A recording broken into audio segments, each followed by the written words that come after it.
எல்லோருக்கும் வணக்கம், வாழ்க வளமுடன். இன்னைக்கு நம்ம நிதிஷ் கிச்சனில் வந்து கொள்ளு இட்லி ரெசிபி பார்க்க போகிறோம். இதுக்கு தேவையான பொருட்கள், இது எப்படி செய்யலாங்கிறத பார்க்கலாம். ஸோ முதல்ல வந்து ஒரு கப்பு கொள்ளு வந்து நான் வந்து சுத்தம் பண்ணி வச்சுருக்கேன்.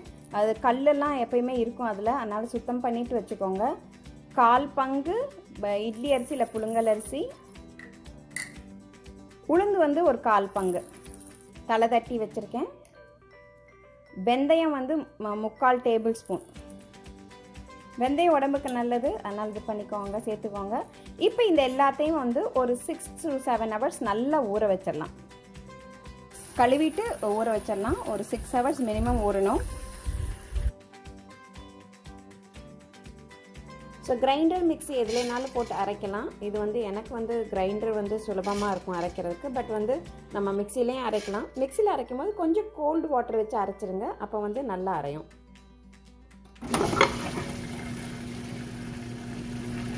புல்லு மாவு வந்து நல்லா பொதுன்னு வரும் இந்த மாதிரி. சொன்னால் ரொம்ப தண்ணி சேர்த்தாமல் நம்ம உளுந்து அரைக்கிற மாதிரியே அரைச்சி எடுத்துக்கோங்க. மாவு வந்து இப்போ எடுக்க போகிறேன். ஸோ கொஞ்சம் திப்பியாக இருக்குது. அதான் ரொம்ப குறுநெல்லாம் இல்லை, கொஞ்சம் திப்பியாக இருக்குது.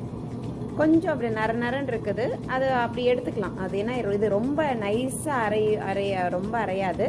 ஸோ மாவு பார்த்திங்கன்னா வந்து நல்லா ஃப்ளஃபியாக வந்திருக்கும். இது கூட வந்து நான் ஒரு 3/4 கப்பு ரவை வச்சுருக்கேன். ரவை சேர்த்துறேன். இதுக்கு தேவையான அளவு உப்பு, அப்புறமேலு கொஞ்சம் தண்ணி தேவைப்படும். மாவு கரைக்கிற அளவுக்கு தண்ணி விட்டு கலந்துட்டு இதை வந்து ஓவர் நைட் ஃபெர்மெண்ட் பண்ணலாம். இல்லாட்டி டே டைம்லேயே வந்து ஒரு 7-8 hours மினிமம். ஸோ நம்ம நல்லா மாவை கரைச்சிட்டோம். இப்போ இதை வந்து மூடி வச்சிடலாம். இதை வந்து ஓவர் நைட் ஃபெர்மெண்ட் பண்ணிவிட்டு காலையில் நம்ம இட்லி ஊற்றி பார்க்கலாம். காலையில்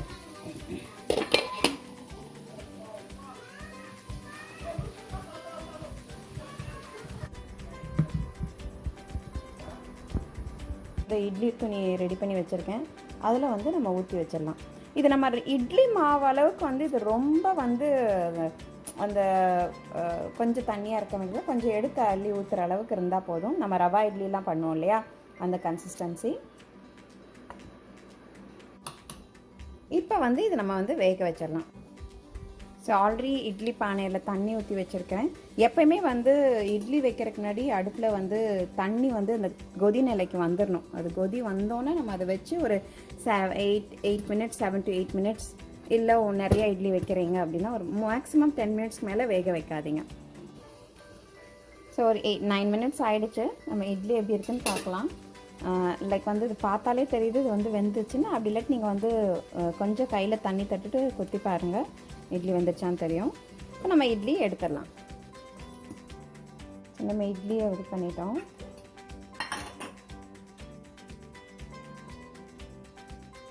வேணா லேசாக தண்ணி தெளிங்க, இல்லாட்டி இது ஒரு 2 நிமிஷத்தில் எடுத்தோன்னா பர்ஃபெக்டாக வந்துடும்.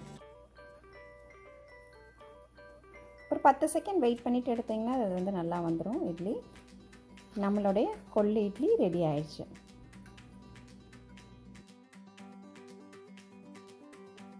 எல்லாமே ரெடி ஆகிடுச்சு.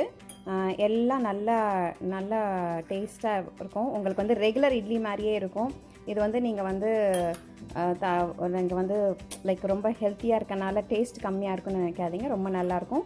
இட்லி, சாம்பார், சட்னி, எந்த குழம்பு, அரைச்ச குழம்பு இதெல்லாம் போட்டிங்கனாலும் ரொம்ப நல்லாயிருக்கும். ட்ரை பண்ணி பாருங்கள். ட்ரை பண்ணிவிட்டு உங்களோட கமெண்ட்ஸ் எனக்கு கண்டிப்பாக சொல்லுங்கள்.